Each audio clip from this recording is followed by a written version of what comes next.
In this lesson, you will learn what is textile designing all about, who are textile designers, and what are repeat patterns.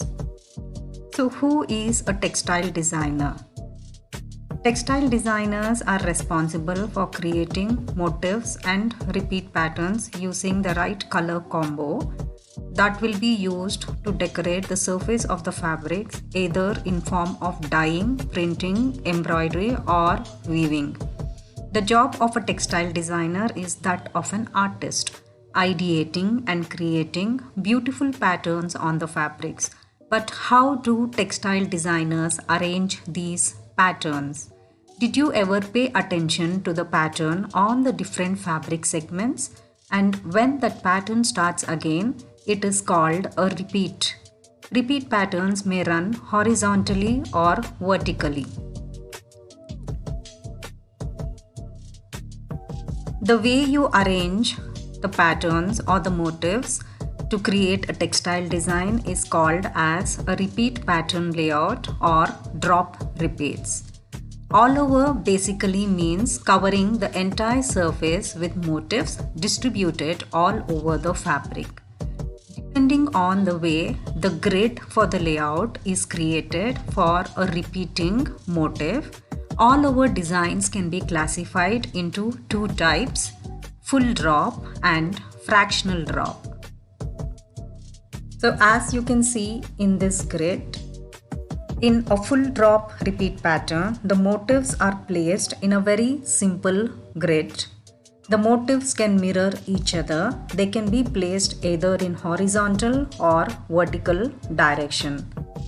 These are called as reverse drop, horizontal drop and vertical drop respectively. So here you can see, even though the grid is very simple, where you can create either a horizontal drop or a vertical drop, but look at the way the motifs have been placed here. They have been reversed and placed inside each and every cell of the grid.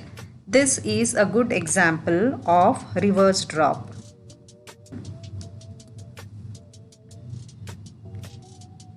So what exactly is a fractional drop? In a fractional drop, the motifs are placed in between each other.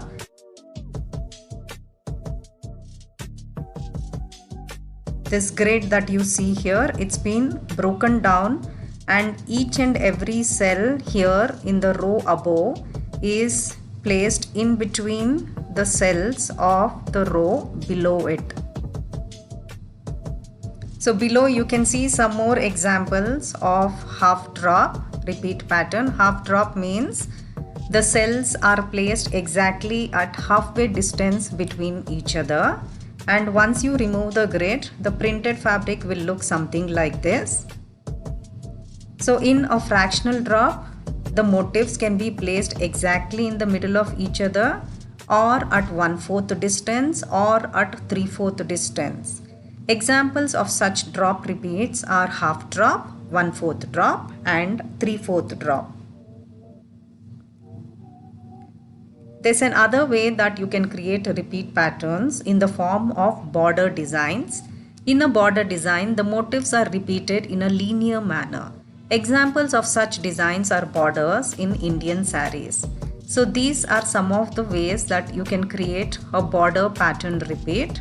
Translation, in which the motifs are all facing in one direction. Reflection, it means every motif is a mirror image of the previous one.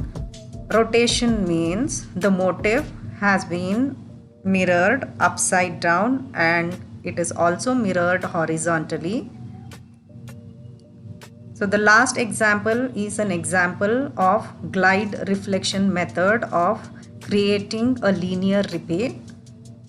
So on the left hand side you can see good examples of how the border repeat patterns are created on textile materials.